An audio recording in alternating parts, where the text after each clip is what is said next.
അപ്പൊ ഈ ഒരു സംഭവം, അതായത് കഴിഞ്ഞ മാച്ചിൽ റൊണാൾഡോ എന്താണ് പറയാ, റൊണാൾഡോ കളി കഴിഞ്ഞിട്ട് കളി മത്സരം അൽ നാസർ തോറ്റു. അപ്പൊ കളി കഴിഞ്ഞിട്ട് റൊണാൾഡോ ലീവ് സ്റ്റേഡിയത്തിൽ നിന്ന് ലീവ് ചെയ്യുന്ന സമയത്ത് കുറെ അൽ നാസർ ഫാൻസ് എന്ത് ചെയ്ത്, റൊണാൾഡോന്റെ പേരും പറഞ്ഞിട്ട് റൊണാൾഡോന്റെ മേത്ത് കുറച്ച് ജേഴ്സി എറിഞ്ഞ്, അൽ നാസറിന്റെ ജേഴ്സി അല്ല അൽ ഹിലാലിന്റെ ജേഴ്സി എറിഞ്ഞ്. അപ്പൊ ഈ ഫാൻസ്, അൽ ഹിലാലിന്റെ ഫാൻസ് റൊണാൾഡോന്റെ മേത്തേക്ക് ഈ ഒരു ജേഴ്സി എറിഞ്ഞ സമയത്ത് റൊണാൾഡോ എന്ത് ചെയ്ത്, സ്വാഭാവികമായിട്ട് ഈ ജേഴ്സി എടുത്തിട്ട് അടിയിൽ മറ്റേ ഒരു വൃത്തിയുടെ സംഭവം ചെയ്ത്. അപ്പൊ ഇതിനോട് ഈ ഒരു സംഭവത്തിനോട് മെസ്സി ഫാൻസ് പ്രതികരിച്ച് പറഞ്ഞാൽ എന്താണ്, ഓ റൊണാൾഡോ ഭയങ്കര ഈവില്, റൊണാൾഡോ ഭയങ്കര എന്താണ് പറയാ ചീത്ത മനുഷ്യന്, റൊണാൾഡോ ഭയങ്കര എന്തായാലും പറയാ മോശപ്പെട്ട രീതിയിലാണ് മെസ്സി ഫാൻസ് ഇതിനോട് പ്രതികരിച്ചത്. അല്ലെ അൽ ഹിലാൽ ഫാൻസ് എല്ലാവരും ഇങ്ങനെ ഇപ്പൊ ലോകം മൊത്തം റൊണാൾഡോനെ ഇതാക്കണമെന്ന് പറഞ്ഞാൽ വലിയൊരു ഡെബിലായിട്ടുള്ള ആളെ പോലെയാണ്. റൊണാൾഡോ വലിയ എന്തോ മോശമായിട്ടുള്ള സംഭവം ചെയ്ത്, റൊണാൾഡോ അതാ ഷർട്ട് അവിടെ വെച്ച് ഉരച്ച് ഇതൊക്കെ പറഞ്ഞിട്ട് വലിയ വലിയ മോശമായിട്ടുള്ള സംഭവങ്ങളാണ്.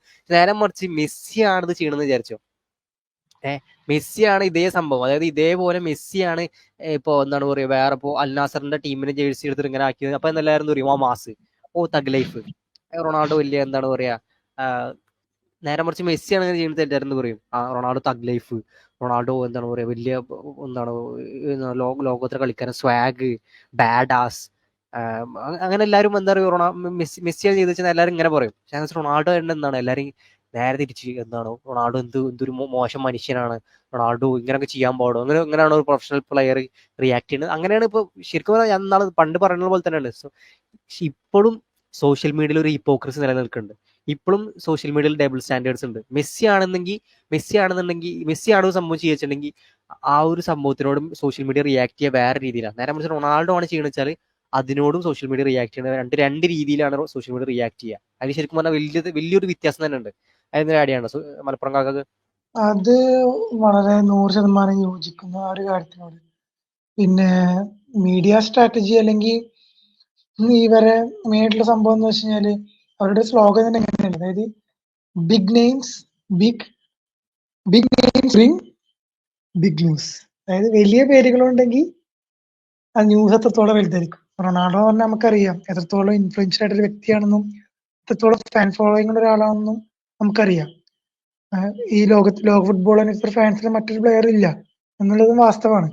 അപ്പൊ ആ ഒരു സംഭവം എങ്ങനെ യൂസ് ചെയ്യാം, അതായത് അത് അവർക്ക് അനുകൂലമായിട്ട് എങ്ങനെ യൂസ് ചെയ്യാം, അവർ ന്യൂസ് ആക്കി കഴിഞ്ഞാൽ ആ ന്യൂസ് വാല്യൂ കൂടും. കാരണം റൊണാൾഡോ ന്യൂസ് ആകുമ്പോൾ ന്യൂസ് വാല്യൂ കൂടും, അതുവഴി അവർക്ക് റവന്യൂ കിട്ടും. ഈ ഒരു സംഭവമാണ് ഇവിടെ നടന്നുകൊണ്ടിരിക്കുന്നത്.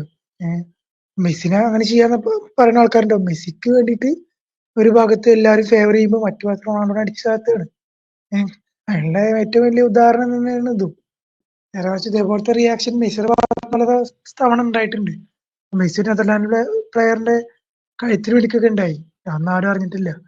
പിന്നെ ഒരു കോച്ചിനെ വേൾഡ് കപ്പിന്റെ സമയത്ത് സെലിബ്രേഷൻ അങ്ങനെ ഒരു അധിക്ഷേപം, ഒരു ചൂടാവണ ഒരു സംഭവം ഉണ്ടായി, അതും ആരും ന്യൂസ് നോക്കി കണ്ടിട്ടില്ല ഈ കാര്യങ്ങളൊന്നും. പിന്നെ പണ്ട് ഇതേപോലെ ഒരു കോച്ചിനോട് ഗാലറി നിന്നിട്ട് വിരൽ ചൂണ്ടിയിട്ട് മിണ്ടായിരിക്കും പറഞ്ഞ സംഭവമൊക്കെ ഉണ്ടായിട്ടുണ്ട് മിസ്റ്റർ ഭാഗത്തുനിന്ന്. പക്ഷെ അത്തരം റിയാക്ഷൻസിന് ഞാൻ എവിടെ ന്യൂസ് ആയിട്ട് കണ്ടിട്ടില്ല. പല കാര്യങ്ങളും റൊണാൾഡോ ചെയ്യുമ്പോൾ അത് വലിയ ന്യൂസ് ആവുകയും മെസ്സി ചെയ്യുമ്പോൾ അതൊരു ന്യൂസ് അല്ലാതെ ന്യൂസ് വാല്യൂ നെഗറ്റീവ് കാര്യമാണ് ചെയ്യുന്നത്, ന്യൂസ് വാല്യൂ ഇല്ല ആവുകയും ചെയ്യാന്ന് പറഞ്ഞാൽ അതൊരു ഡബിൾ സ്റ്റാൻഡേർഡ് തന്നെയാണ്. അതിന് വേറൊരു തമാശ എന്ന് പറഞ്ഞു കഴിഞ്ഞാല് ഈ മെസ്സി ചാടുന്നതും ഓടുന്നതും നടക്കുന്നതൊക്കെ ഇവര് എടുത്തിട്ട് ആഘോഷിക്കും. അത് നമ്മുടെ ഇൻസ്റ്റയിലുള്ള പ്രമുഖ ഫുട്ബോൾ പേജുകളും യൂട്യൂബിലും മറ്റൊക്കെ വൈറലായി നീങ്ങിക്കൊണ്ടിരിക്കും. അതൊക്കെ എല്ലാരും കാണുന്നുണ്ട്. അപ്പോ ഇതെല്ലാരും കാണുന്നുണ്ട്, എന്നാൽ നല്ല വശങ്ങൾ കാണിക്കുന്നുണ്ട്, എന്നാൽ ചീത്ത വശങ്ങൾ കാണിക്കണില്ല. എന്നുവെച്ചാൽ അപ്പുറത്തെ റൊണാൾഡോന്റെ ചീത്ത വശങ്ങൾ കാണിക്കുന്നുണ്ട്, പക്ഷെ കളി വിജയിച്ചു കഴിഞ്ഞാൽ അതെന്താണ് അത് കാണിക്കണില്ല. പല നല്ല വശങ്ങളും കാണിക്കണില്ല. അപ്പൊ ഇവിടെയൊക്കെ നമുക്ക് കറക്റ്റ് ആയിട്ട് ആ ഒരു ഡബിൾ സ്റ്റാൻഡേർഡ് അല്ലെങ്കിൽ ഹിപ്പോക്രസി ഈ ഒരു കാര്യത്തിൽ നമുക്ക് കാണാം. മീഡിയം ഇതേപോലെ ആൾക്കാരെ പറ്റിച്ചോണ്ടിരിക്കണം. മീഡിയ പറഞ്ഞത് മൊത്തം സത്യമാണെന്നില്ല. ഒരു കാര്യം ആൾക്കാരിലേക്ക് എത്തിക്കുക അല്ലെങ്കിൽ ജനങ്ങളിലേക്ക് ന്യൂസ് എത്തിക്കുക എന്നാണ് മീഡിയയുടെ ധർമ്മം. പക്ഷെ പലപ്പോഴും മീഡിയ പറഞ്ഞ എല്ലാ കാര്യങ്ങൾക്കും ഒരു രണ്ട് വശങ്ങളുണ്ടാവും. എല്ലാവരും ഇത്തരം ന്യൂസുകൾ കാണുന്ന പലരും രണ്ട് സ്റ്റാൻഡേർഡിലുള്ള കാര്യങ്ങൾ നോക്കണം എന്നാണ് പറയാനുള്ളത്.